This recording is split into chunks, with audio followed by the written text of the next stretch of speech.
Hello everybody, I'm Gwen Campbell-Mindes. Welcome to Gwen's Bookish Ramblings, and we are on a tie-in novel that I had sort of been putting off more because I just wasn't in the mood for it than anything else. Because we all have those things that we like, but you have to be in the right mood for.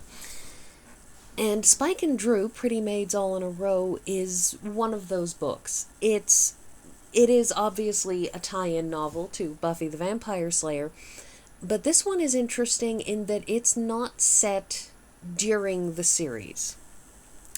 This book is set during the 1940s. This is a World War II piece. And in the course of this book, we start out... This book also, quite frankly, firmly locates itself in time in that even if you don't know the year of publication, which is 2000, you do know that this book could not possibly have been published before the 7th season of Buffy, and... no, not the 7th season. It was the 5th season. So, season 5, of course, that was 97, 98, 99... was 2001. So this book is a year before that, and the thing about that particular thing is that it places itself that way in its moment because while we know that Spike had killed 2 Slayers, that comes up in season 2 when he's first introduced. We don't actually know anything about those 2 Slayers. I think it might have even come up that the first one was killed during the Boxer Rebellion, but the second one is absolutely a mystery. And it isn't until we hit season 5 when Spike and Buffy are having a conversation where Buffy demands to know about the 2 Slayers that he killed that we find out that the second Slayer that he killed was a black woman that he killed on a subway train in the 1970s. But instead, in this one, the book posits that the second Slayer that he killed is a young woman who... well, actually, she's a girl, because she is only 17 when she dies. And the young woman, Sophie Carstensen, is Danish. And we open this book with her being 16 years old and having been the Slayer for at least a while. And she is the second of the 2 major through lines of this book. The first major through line is Spike and Drew. In particular, Spike. While we do occasionally see Drew's perspective in this book, this is an omniscient narrator, we really more see Spike's perspective than anything. But we're sort of seeing the demon and vampire side of things and the Slayer and Watcher side of things. And Spike... the book opens with Spike asking somebody to help him find out where a particular piece of mythological jewelry is, because Drusilla has asked for something for her birthday. And Spike, who always makes an effort, having always been a romantic, does his best to get Drew stuff for her birthdays, and she's asked for something this year, and so he's determined to get it. But in order to get it, he's going to have to jump through a whole bunch of hoops. The first hoop is, in fact, finding the demon that supposedly has the thing. So we follow him and Drew as they go to this demon, and the demon basically sends them on a quest to do a particular set of things, and in exchange for them doing these things, the demon will eventually give them this Freya's strand, a piece of jewelry that will allow Drusilla to, among other things, use it to effectively see her own face, because as a vampire she casts no reflection, and so she's decided that, among other things, she wants to be able to cast a reflection, which she can do with this particular object. The favor that they're asked is to hunt down and kill the potential slayers that the Watchers Council has collected in a list, because the Watchers Council, as we know from the TV show, had figured out how to tell which girls were most likely to be called as the Slayer, so that they could have those girls in place and ready and pre-trained, so that when the previous Slayer died, because let's be honest, even if you are a superhero, hunting vampires is not a thing that's going to let you live to a ripe old age, that when the previous Slayer dies and the next one is called, that the next one will already be trained. Unlike what happened with Buffy, who was one of the ones who fell through the cracks. So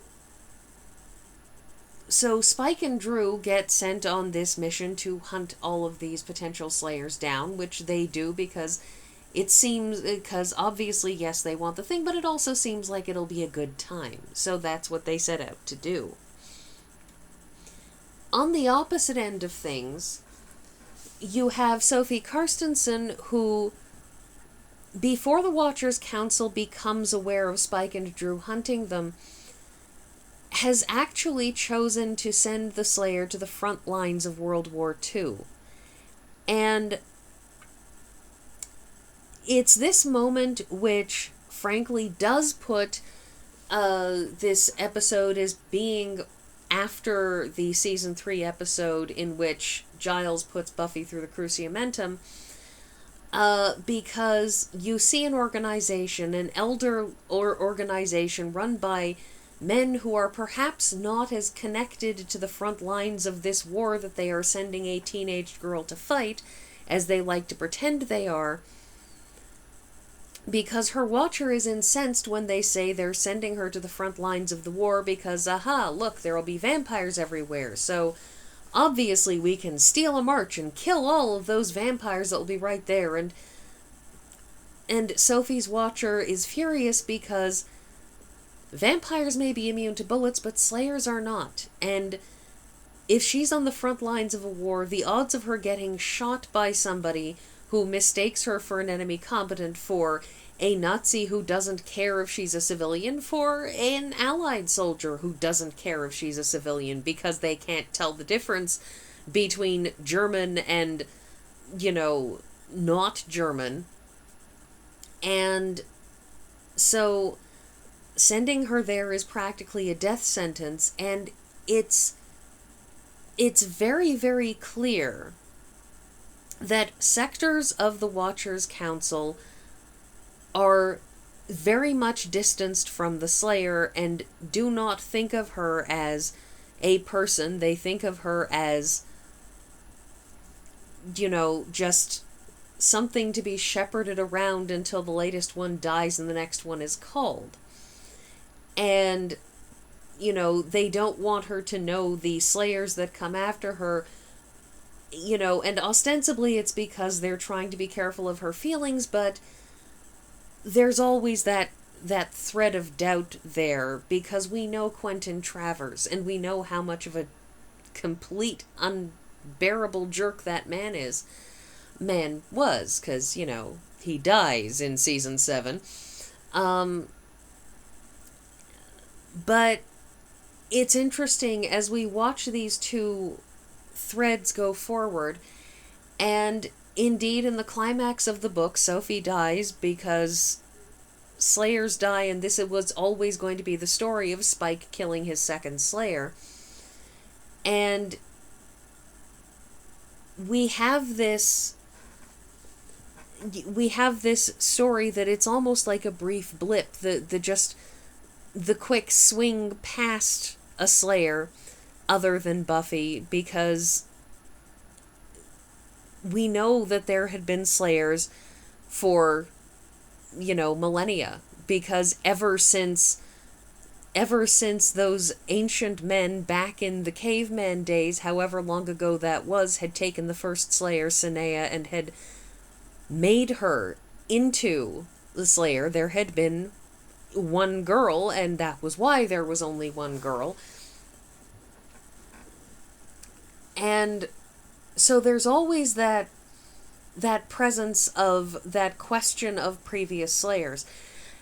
Anyway, so this book is interesting. It's interesting because, of course, you have it on the backdrop of World War II. You have the conversations that Spike has with people in the war. You have the fact that Spike, for all that he's a vampire and for all that he doesn't really care per se about the world and the politics, is still British. He's still English. He's still indubitably English, and he's still Victorian, and he still cannot imagine the sun setting on the British Empire. And to an extent, Spike continues to have those feelings about his native country, in particular when the Germans start to genuinely threaten Britain, when the Blitz goes on, when all of these things happen. And, Spike is at Dunkirk, and he's passing through, and there are these vague flickerings of patriotic impulse, and they're very interesting. And there's the interesting question, because Sophie Carstensen is Danish, and the Germans invade Denmark, and when she's on the front lines and vampires attack, she kills the vampires, but the vampires still manage to kill those young SS soldiers, and she looks at them and she thinks those boys were not much older than she was. They would have been 18 and she's 16.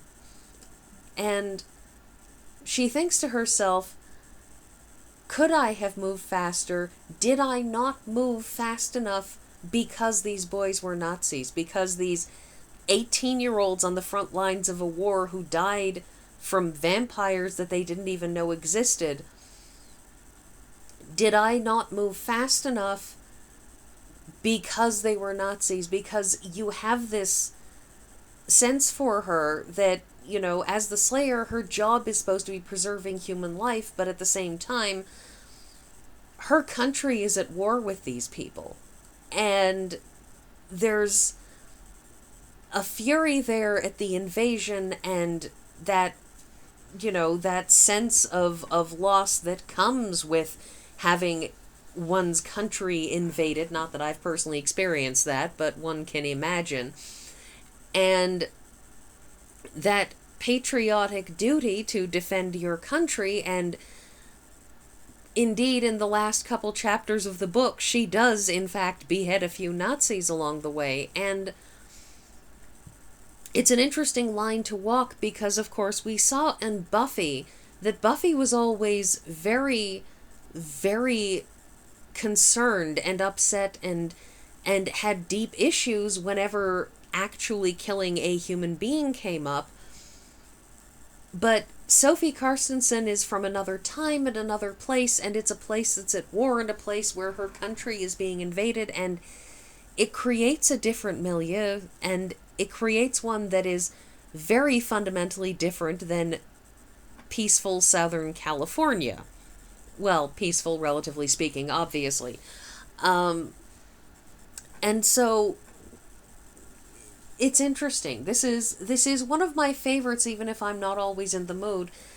And it does a wonderful job with Spike. It does a wonderful job with Spike's humanity, with the inner conflict, with the fact that he's so much more connected to humanity than so many other vampires, and he's so very grounded. And it's among those characteristics, beyond his sheer charisma and attractiveness, that are part of the attraction of Spike. So, yeah, I think that's everything, because I'm also hitting the end of my time, and I will see you all next week.